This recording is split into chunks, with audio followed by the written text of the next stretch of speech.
Hi guys, welcome back to the Rooted Couch. And this was such a fun series for us to do when we got to interview our ministerial staff wives that we decided it would be equally as fun to interview the women on staff that are head of a ministry. So we're going to have the wonderful Sherry Carter, who runs all of our children's ministry globally across all campuses. We will also have Sarah Cates, who's our preschool director, same thing across all campuses. And then we'll have some other staff that serve in a ministerial type of role at different campuses. And I just think it's going to be so fun for you guys to get to know them a little bit better. You probably pass them in the halls. Maybe your kids have been a part of Sherry's ministry. Maybe you were a part of Sherry's ministry. But we're going to get to know some little known facts about Sherry today. And it is going to be so fun. And the first thing I want to share is her amazing posture. So I am sitting like this because Sherry has amazing posture and I'm trying to keep up with this posture. So you will probably see me throughout the interview start to go like this because I don't have a good core muscles. But we are so glad, Sherry, that you are here. Thank you for being here. I know this is a little bit out of your comfort zone, but I just want you to kind of tell the people that are watching just who you are, where you were born, your family that you grew up in, if you have any brothers and sisters, and just kind of basics of just Sherry's early years. Good. Well, I can remember those things. Sherry Carter, and I was born in a little town, Sandersville, Georgia, which is about an hour from Augusta. And to my mom and my dad, and they're Christian parents. And about a couple of years after I was born, my sister was born, and we grew up. My dad was an Army aviator, and so we grew up moving about every 10 to 18 months. We moved a lot, and we oftentimes said we didn't take vacations. We just moved because we moved so often. That's a lot of moving. Yeah. Didn't finish a year in the same school until 7th grade, and then moved again in the 8th grade, 9th grade, and then again in the 11th grade. Wow. So just a lot of moving. That's a lot of it. And that's a lot of upheaval, even with a solid family. But to be moving from school to kind of always be the new girl, you know? And my parents, every time we would move, they would make sure, the first Sunday after we got there, we started visiting churches to find a church home, and they always served in whatever church we joined. Right. So I got to see that example. That's amazing. Now, do you have brothers and sisters? I have one sister, and she lives in Virginia, where my parents live as well. Okay. So, that's great.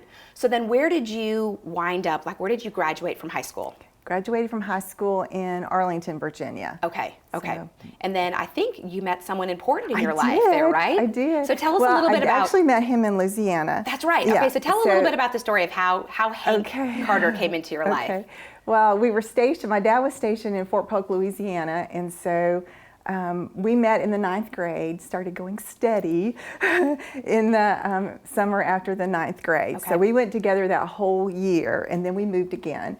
And so... Did you stay together when you moved? Yes. Okay. We kind of said, we'll see other people and that kind of thing. But 7 years later, we got married, and it was like I'd moved 5 more times after that move. So he did a lot of... He had not been to, lived anywhere else except his hometown. Okay. And so it was like, date Sherry, see the world. Yeah, exactly. It's like an adventure all in one. Our parents were really close friends, and so they would... buy plane tickets and get us to see each other. Yeah. Okay. So then how did you guys decide to, let's step back. So you graduated from high school and then went to college, and where did you go to school? I went to college at Averett University. It's in Danville, Virginia. Okay. And where was Hank at that time? He was at Louisiana College. Okay. In Pineville. Okay. And so was it after college that you guys got married, or was it in the middle of college? I decided, because my dad had always said, I will pay for your schooling as long as you're in our family, but when you get married, your husband's in charge of paying for it. So I wanted to get I decided along the way after I started college, and I had felt called to ministry my senior year in high school, some kind of vocational ministry. And after I got started in college, I decided I wanted to go ahead and get my seminary degree. So he was going to college, and I hurried. I had I was exempted out of some classes when I started because I'd taken the test, and So when I finished seminary when he finished college. Wow. So, yeah. So how long? I mean, that was a very... It's 4 years, yeah. That's amazing. Yeah. You must have worked really hard. I did. But it was like, then it was called the MRE, Masters of Religious Education. And it was like, I got to get my MRE before I get my MRS. That's right. So, that is great. Okay, so let's step back a little bit because I know you mentioned about your call. And different people have different calls to ministry. You know, some people, it kind of just not happens to them, but they find themselves with doors opening, the Lord's opening for them, and then suddenly they're going, oh my goodness, I think this is where you want to be. But for you have a specific time that you remember just really the Lord calling you to ministry. So I think it'd be great for people to kind of know what that looked like for you. My senior year in high school, I just really felt that God was leading me into some kind of vocational ministry. I didn't really know exactly what. And again, every time we moved anywhere, my parents were like, they were serving in whatever church we were in. And a lot of the churches were really small churches. And so I would come alongside them and help as well. Sure. And so I just felt my senior year, like this is something I want to keep doing. I want to keep, being in ministry in some way. I wasn't sure exactly where. And then when I went to college, I did an internship in a church. Okay. And kind of got to see the different ministries, and I really landed on children there. And like, this is it. Yeah. That's great. Yeah. And I do love that you have the background of military because living in a military community, you see so many kids coming in and out that are military families, and maybe they're just they're stationed here at Shepherd for a short amount of time. And so that's just such a neat gift the Lord has given our church that you have that perspective. Of just what that's like to be the new kid, what's that like to be trying out a new church. As a military spouse, we've done a lot of church shopping, and that can be sometimes so stressful when you move in and you want to build that community, but you don't really know where to start. And so you go into a church and then you go, is this a good fit? And we're only going to be here X amount of months, so we want to plant and go. But I love that the Lord has just tendered your heart for that. He has. And I mean, one of the desires of my heart is, Lord, just let me raise my family, get married, raise my family in one place. And so He blessed us with that. He brought us here in 1985. And so He blessed us with that. We got to see our kids grow up here. And then, but He also does, like you said, gave me that heart for families that are moving often for their kids. And also when Dad gets, deployed somewhere, that I get deployed for 2 years of my growing up years. So yeah, I mean, you just have a firsthand understanding of what that's like and the hardships that causes on a family, So. That's so cool. I love how God just orchestrates that. Okay, so then you guys graduated from high school, from college and seminary, and then you got married, and where were you then? We were in a little town next to Lake Charles, Louisiana. That's where we lived the first 6 years we were married. And Sulphur, Louisiana, it's like right next to Lake Charles. So for 6 years. And where did you serve as? I was on a staff there. And I was doing children's ministry and student ministry. Wow, all of that together. Yeah, but it was a smaller church. And I was like, Lord, you call me children's ministry. I'm not sure about this student ministry part. But you know what? It really helped me working with all of the students there and just... because of so many of our helpers, like at Vacation Bible School, and, I get to on our worship team, so many of them are students. In student ministry. And so it kind of gave me an understanding of them, so that was good. I love that, just the preparation that happened. So then tell us, how were you called here to Wichita Falls? Well, I made a connection with the preschool children's leader for the state of Texas at the time at a conference that I went to, and she said, we need you in Texas. And I'm like, well, okay. So I got a call one day from John Eady was here then, and got a call from him asking if I would come visit.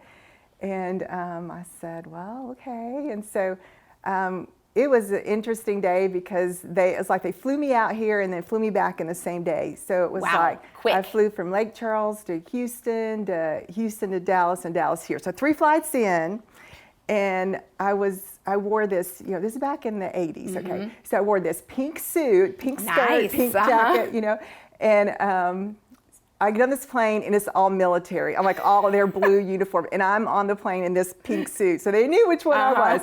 So anyway, I came in, and then 3 flights in, and then as I'm getting ready to leave, he gave me some change. He said, this is for some kind of toll I had to pay going back that I didn't even know about. And so then he sent me on my way, so 3 flights in, 3 flights out. And then he called the next day and said, would you bring your husband and come back and visit with us? So, yeah. That's awesome. So then what did Hank do when he started He was in. Was a head of he was a chemistry person, whatever that is. Yeah. And Someone really working smart. for a company. Yeah. And so they told us when we came here, we'll give you, if you feel led to come here, then we understand he needs to find a job. Sure. And so we'll give you time to look for that before you give us an answer, Okay. which was very thoughtful. Very thoughtful, yes. So we went back to the hotel that night and we prayed about it and we thought about it. And by the next morning, we're like, this is where we're supposed to be. And so he went ahead and resigned his job there, and we came here and came in August. And by that April, he had a job. So it Okay. was a little bit of a wait. Right. But yeah. Right. But I think too, when you know the Lord has called you somewhere, you also know He's going to provide for Right, what yeah. that looks like. Okay. And then tell me about when you had your kiddos. Well, I have 2 kids. I have a son and a daughter. They're both now married and have their kids. And so they've both just been such a blessing to us. And we, all along prayed that they would come to know Jesus as their Savior, and they did. Right. And so we also prayed that they would find godly spouses, and they both have. We have a wonderful son-in-law and a wonderful daughter-in-law. So we've been very blessed. Yeah. That's amazing. And now they're both in Austin. They're both right? in Austin, and between the 2 of them, we have 6 grandchildren, 4 girls, 2 boys, and we have 1 baby on the way. So Okay. So we're are you? excited.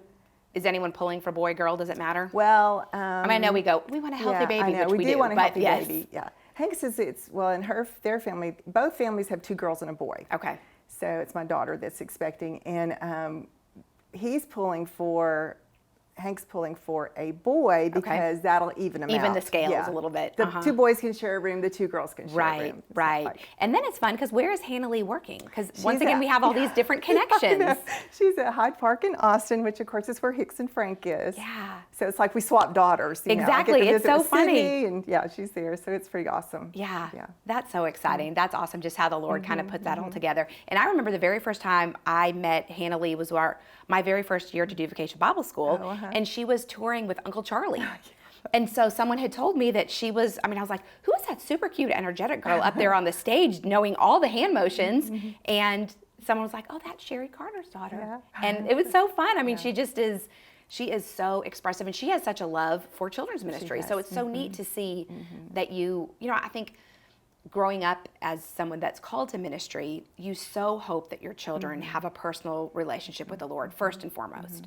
But then to get to share in a passion for ministry, I think that's It's been even more sweet. Yeah, it's been a great joy to be able to share that with her and share ideas. In fact, the family time kits that we're putting out right now that was the idea that came from her and, I love and that. their church. And so we're borrowing that idea, but we're Sure. really excited about it. Well, and let's just take a second, because when this comes out, these family kits have just kind of hit the street.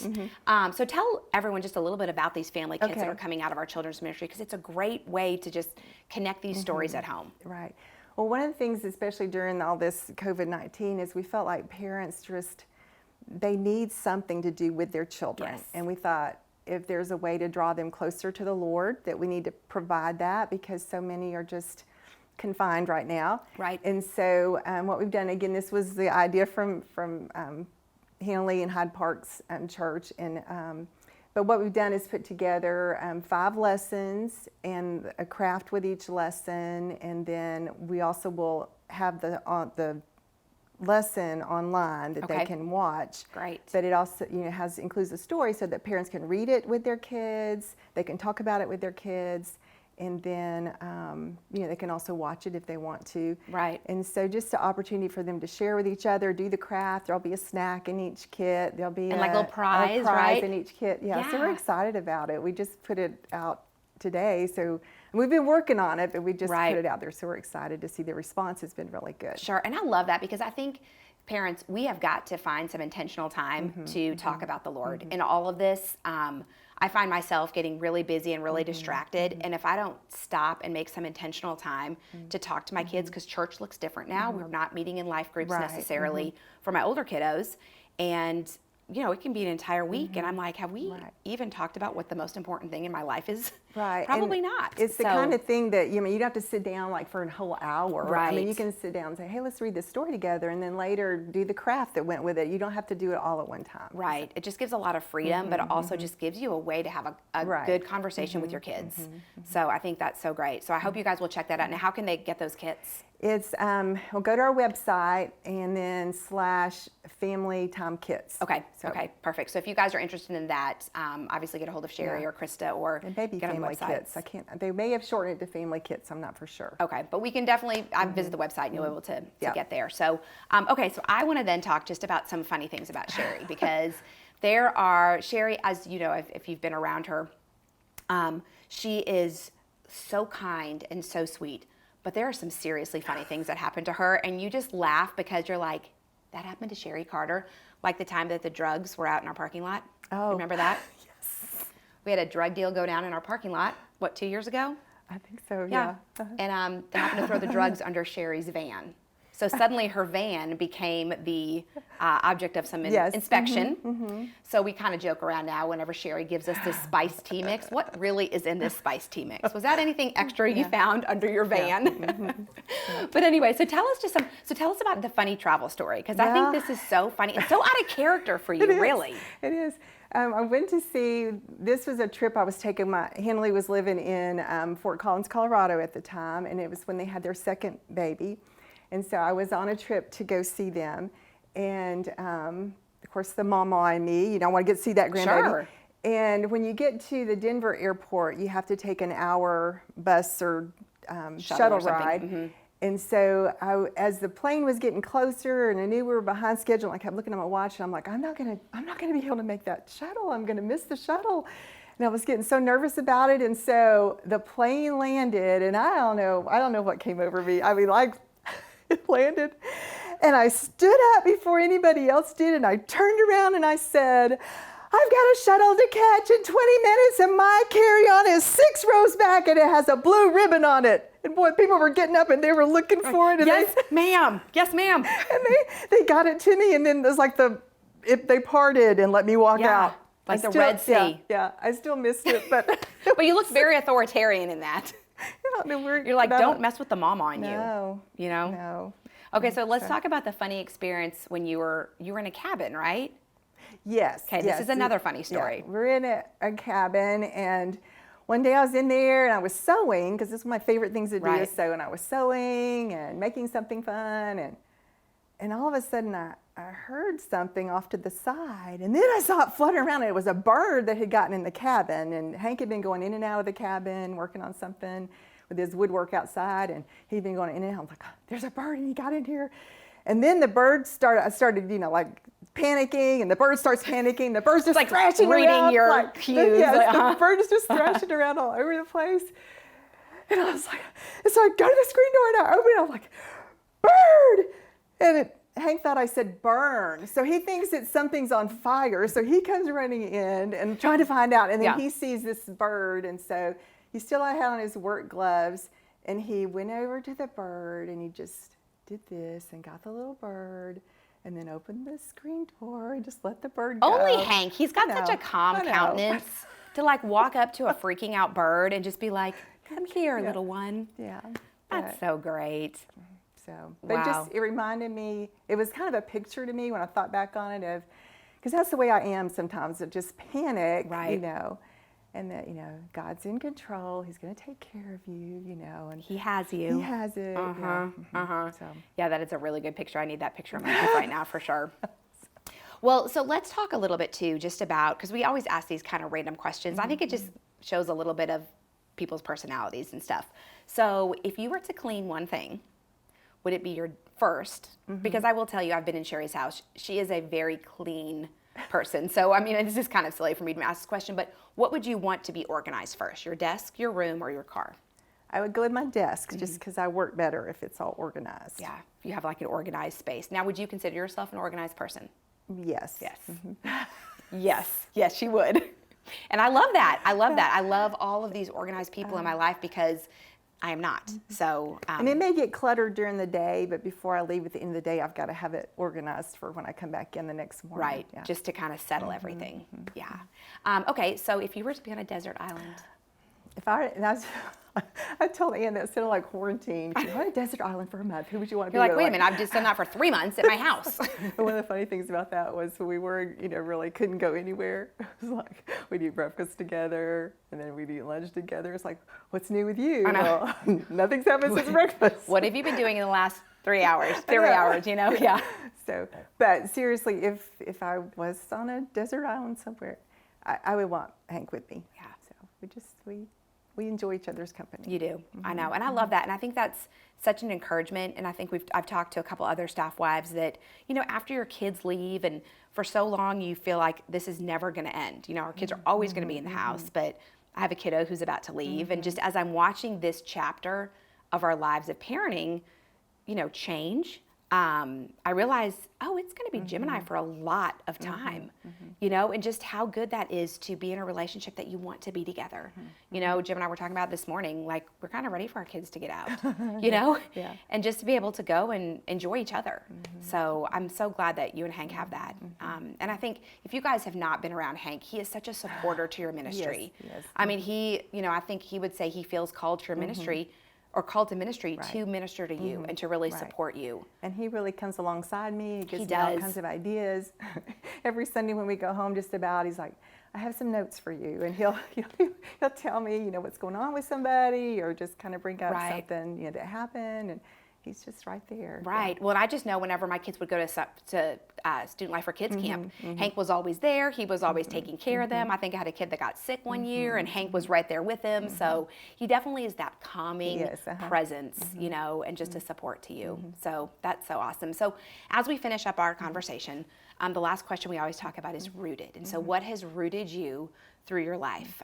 What has been something that has carried you through highs and lows and storms and mountaintop experiences and all of that? I'd have to say it'd be my parents, and probably because